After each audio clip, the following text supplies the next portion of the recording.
Mapagpalang araw at magandang umaga ulit mga bro at mga ka-5name. Good day. At eto, magsasagwa tayo ng ating first roofing and inspection for this day.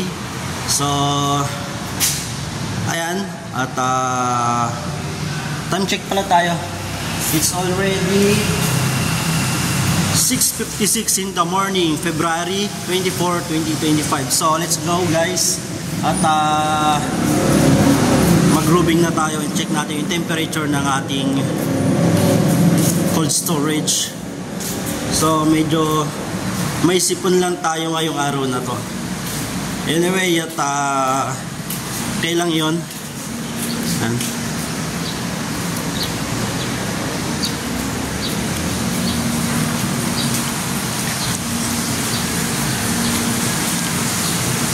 This is our always daily routine.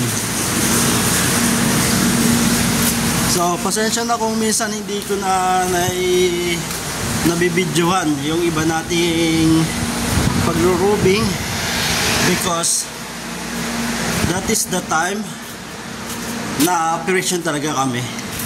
Okay, here it is. So kung bakit hindi siya maingay ngayon is I think naka-defrost siya. Yan. Okay, so let's go. We're gonna go for the second storage.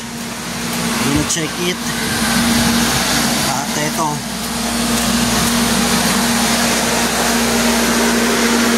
normal.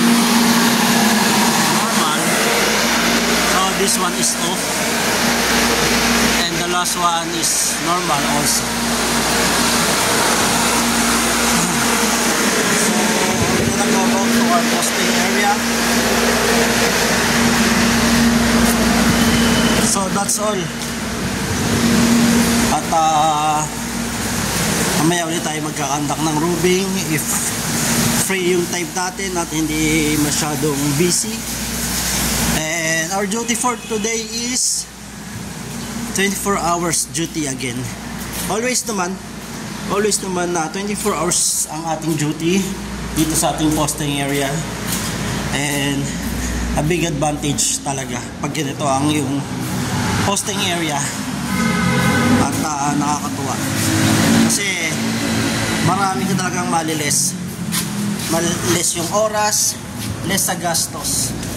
At kung ang yung service ay motor, tulad ng sa atin, malaki din ang ating maliles sa gasoline. So yun muna for the day. Mapagpalang araw mga ka-5-9 at mga ka-bro.